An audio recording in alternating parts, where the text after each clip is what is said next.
Ah, El gran proyecto humano. ¿Qué se puede decir de él que no se haya dicho ya? Somos todos conscientes de ser un animal especial. El mero hecho de ser conscientes lo demuestra. Nuestra capacidad de raciocinio, imaginación y creatividad han dado cuenta de nuestra posición superior dentro del reino animal. Humildemente, lo hemos sabido reconocer y nos hemos dado el sobrenombre de sapiens, sabios, que además nos sirve para distinguirnos de nuestros familiares y antepasados. Ah, y familiares que, por cierto, según lo plantea la teoría de la sustitución, es posible que hayamos empujado a la extinción. Y todo para que los sapiens pudiéramos continuar con nuestros importantes proyectos. ¿Qué mejor punto para comenzar a hablar sobre el proyecto humano que ubicando ese momento de la historia en el que empezamos a señalar y atacar a los que considerábamos diferentes?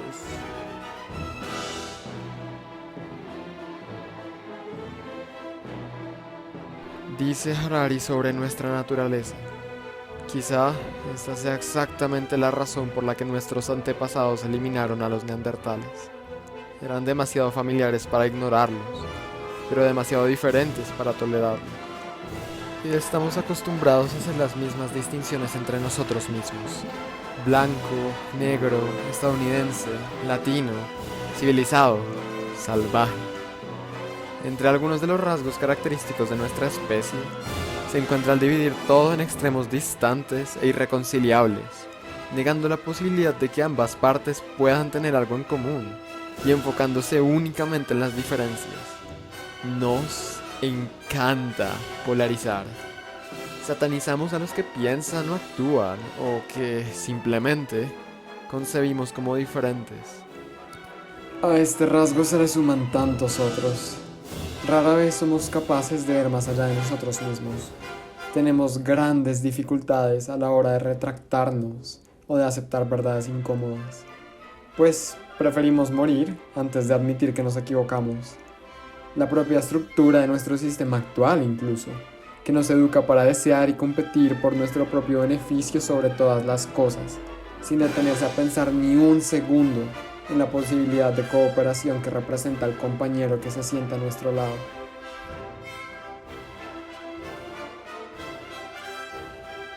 Ayúdate a ti mismo y luego ayudas a los demás. Puede ser uno de los pilares del liberalismo. Se nos enseña desde pequeños a batallar en un escenario hostil, competitivo e individualista. La compañía y el bienestar de los demás rara vez son valiosos en tanto a sí mismos, sino que apenas los valoramos conforme a qué pueden aportar a nuestra experiencia individual. Las acciones que tomamos son en pro de ya ni siquiera nuestra supervivencia, sino del placer o apenas de un deseo de sobresalir. Olvidamos, en suma, que existen otros seres sintientes allá afuera. Nada nos hacía y estamos buscando siempre el sentido de la existencia en cosas que no necesitamos. Para hacerlo, no tenemos problema muchas veces en pasar por encima de los demás.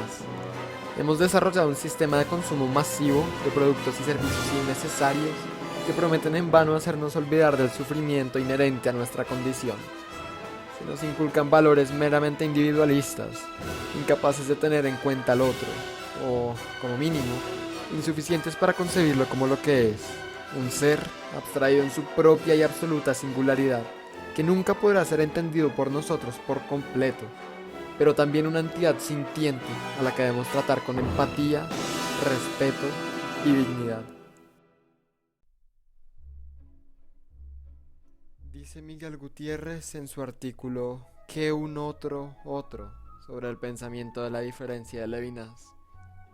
Las linternas de la razón no han podido sino alumbrar al otro con la luz de la mismidad que hace de sus rostros máscara.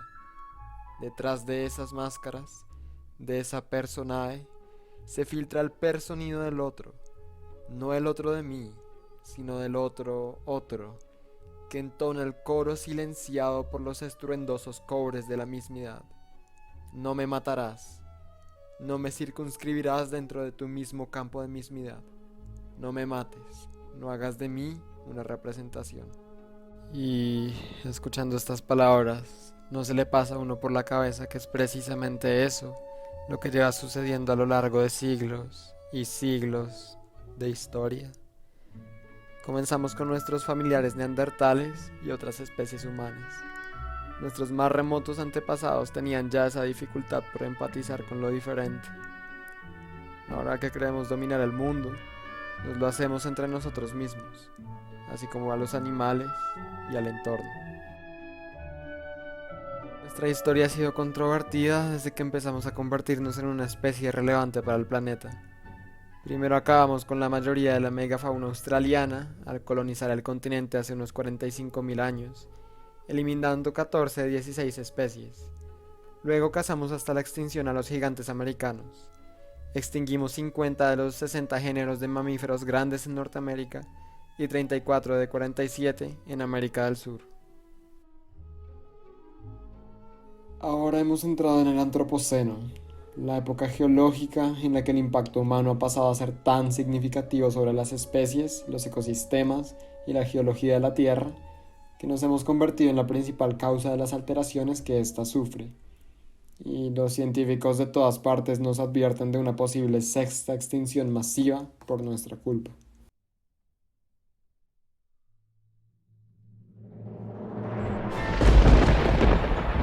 Como si fuera poco, estamos al borde de una catástrofe climática de consecuencias económicas y humanitarias de un nivel inconmensurable. Los medios alarman de una crisis migratoria de proporciones nunca antes vistas, acompañada de una hambruna y escasez generalizada en todo el mundo. Y eso por mencionar nada más algunas de las decenas, sino cientos de noticias terribles que parecen inundar las redes y paralizarnos. Después de todo, no es difícil llegar a preguntarse, ¿qué puedo hacer yo, un simple individuo, contra el poder y las necesidades de un planeta entero?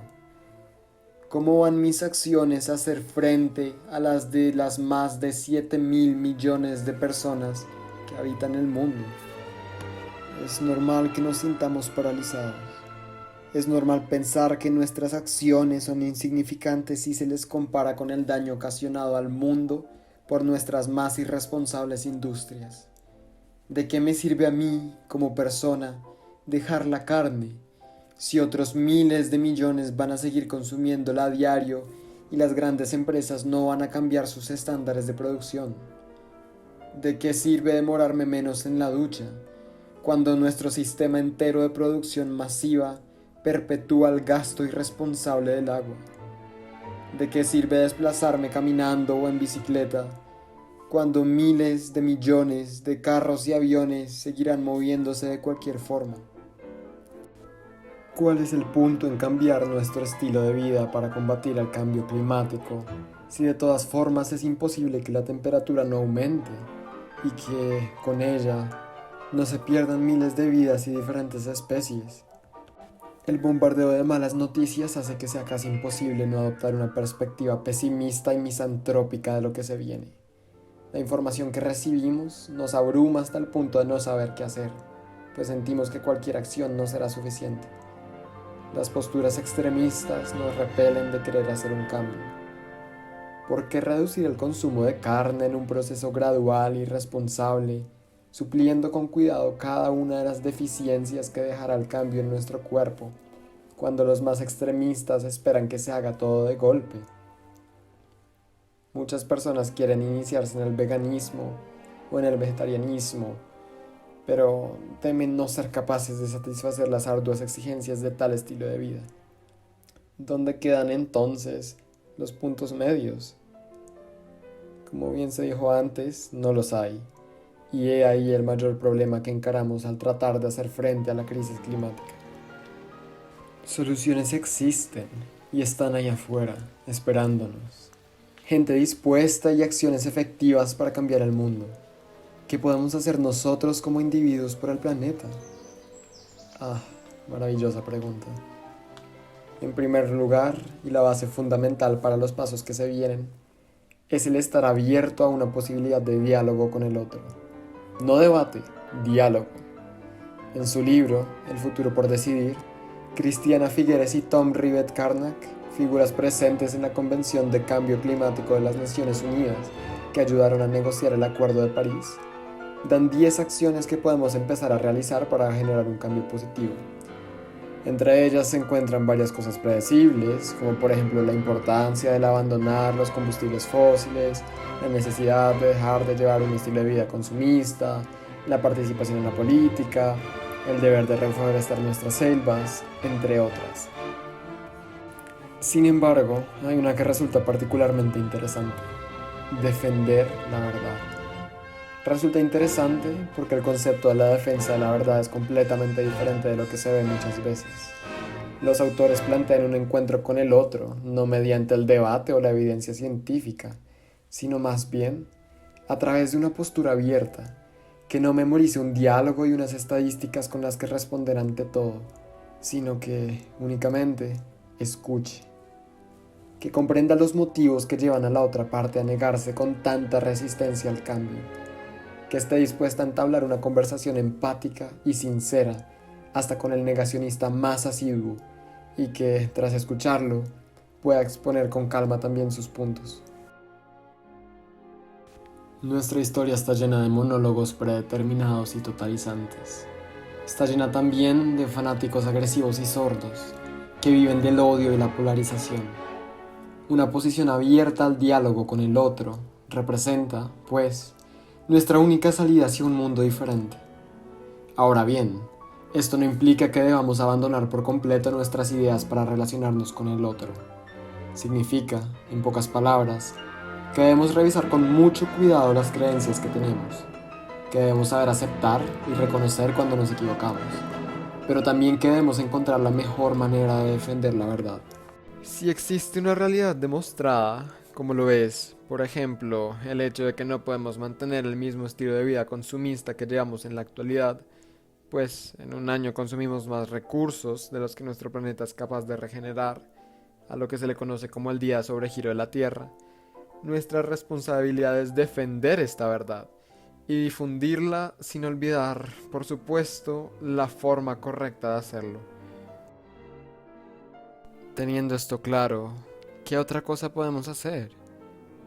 Hablando de formas de relacionarnos con el otro, no se pueden dejar por fuera las ideas del filósofo Jacques Derrida, quien estaba particularmente interesado por la cuestión animal. ¿Cómo podía ser que sus compañeros y predecesores postestructuralistas no tuvieran en cuenta en sus filosofías a lo más radicalmente otro, a lo más distinto e inaccesible, como lo es el animal? Cuando Levinas hacía referencia al otro en sus planteamientos, hablaba del hombre. ¿Cómo podía dejarse de lado a aquel que era más radicalmente otro que el propio otro? Derrida cuestionaba la forma como nos relacionamos con los animales. Criticaba la manera como los entendemos, argumentando que al crear una categoría de animal que envuelve desde las lombrices hasta los chimpancés, es un gesto violento y sin sentido. Debido a la gran variedad de especies tan distintas entre sí que este concepto abarca, la palabra pierde su significado. El filósofo explica cómo llevamos teniendo una concepción errónea del animal desde hace tiempo. Incluimos a todas las especies en el conjunto homogéneo de lo animal, al que naturalmente se opondría de manera radical lo humano. Esta distinción extremista no es muy diferente de lo que hacemos entre nosotros mismos. De nuevo, cultura, naturaleza, humano, animal. El vernos como algo tan radicalmente opuesto nos ha dificultado el empatizar con los demás seres vivos, lo que a su vez nos ha llevado a ignorar una pregunta fundamental a la hora de evaluar nuestro comportamiento con ellos. ¿Pueden sufrir? Derrida nos invita a replantearnos la concepción mecanicista de la naturaleza y de los animales, que empezó a gestarse con el cristianismo y se intensificó con la filosofía de Descartes. Los animales no son meras máquinas que están dispuestas para nosotros, así como tampoco lo es el entorno que nos rodea. Las demás especies que pueblan la Tierra son seres sintientes que, como nosotros, pueden gozar o sufrir. Por más obvio que esto suene, es algo que parecemos olvidar a diario. El ambiente, por su parte, no es una despensa gigantesca puesta por Dios para ser saqueada por los humanos. Si no aprendemos a convivir con él, en vez de tratar de controlarlo, no será este quien se ve afectado al final, sino nosotros. La Tierra estuvo ahí millones de años antes que la humanidad y seguirá estándolo una vez nos hayamos ido.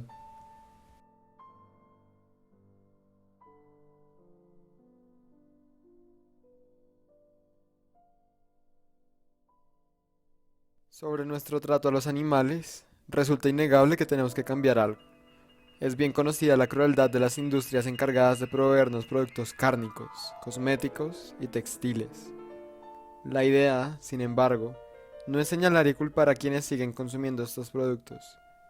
Muchas veces, debemos entender, estas acciones se hacen por desconocimiento o por mera necesidad, al menos cuando se habla de productos alimentarios. Hoy en día no es pequeña la cantidad de personas cuya alimentación depende principalmente de estos productos. Algunas acciones que están en nuestras manos, siendo así, son el reducir nuestro consumo de productos animales en la medida de lo posible, revisar la proveniencia de los productos en caso de que por alguna razón seamos incapaces de dejarlos, dialogar con las personas que pueden no conocer la situación y explicarles tranquilamente, presionar a las grandes empresas y a los políticos para que se tomen medidas que garanticen un menor sufrimiento, entre otras. Y solo así, entendiendo a los animales como lo que son, empezando por entender, podría decir Derrida, aquello que no son, y empatizando con ellos, conseguiremos romper la secuencia injustificada de dolor y sufrimiento por la que llevamos haciéndolos pasar durante tantos años.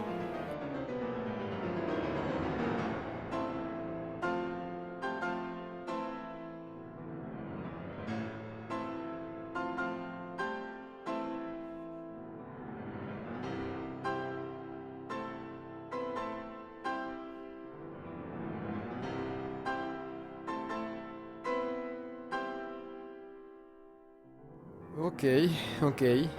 Cambiar nuestra manera de acercarnos al otro. Listo. Cambiar nuestra forma de entender a los animales. Está bien. No es tan complicado como dejar de usar el auto o el avión, ¿no es así? Y entonces, ¿qué otra cosa podemos hacer?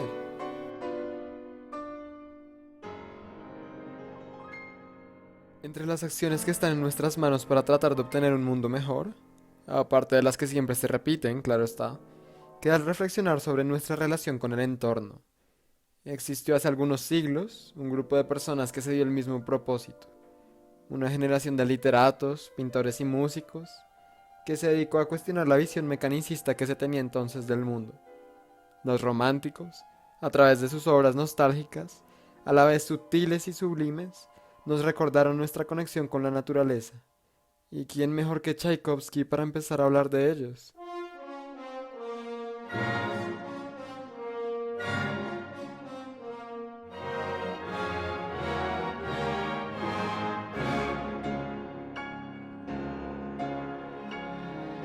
La modernidad también heredó de Descartes el pensamiento analítico, un método que pretende entender el funcionamiento de un todo, aislando sus partes y estudiándolas por separado. Las ciencias exactas emplearon dicho método durante unos cuantos siglos, obteniendo resultados excepcionales en cada uno de sus nuevos descubrimientos.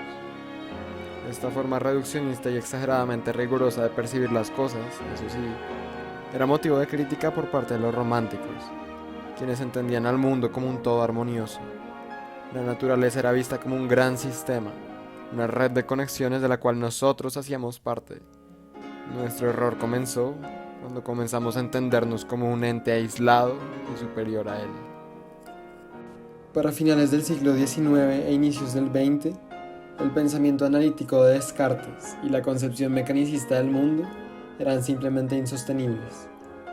Las ciencias comenzaron a adentrarse en terrenos nuevos donde el estudio de las partes era insuficiente. Urgía la necesidad de estudiar las cosas como un sistema, de entender el todo más que como la suma de sus partes. Un ejemplo de ello es la física cuántica, cuyas leyes hacen que solo sea posible estudiar las conexiones que existen entre las cosas, y no las cosas en sí mismas.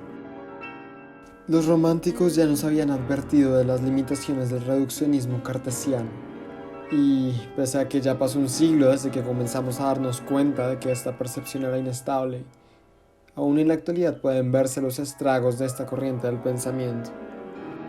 Vemos al medio ambiente apenas como un escenario, El contraste entre lo natural y lo civilizado es abrumador, y hemos perdido cualquier rastro que pueda indicar que nosotros mismos surgimos de la naturaleza.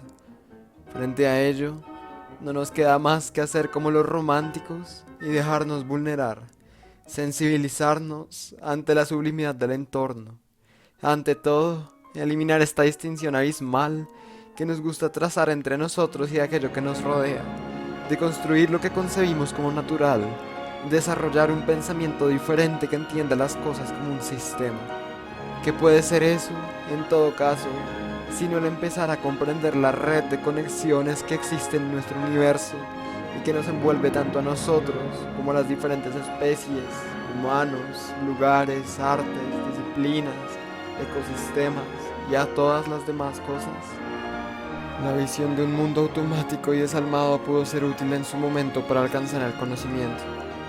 En el mundo actual, no obstante, donde necesitamos hacer algo con urgencia por la naturaleza, y ya casi que ni siquiera por ella, sino por nosotros mismos, es crucial que nos replanteemos la forma como nos relacionamos con el entorno. No es tarde aún para cambiar el rumbo de esta historia controvertida que lleva dándose desde hace miles de años.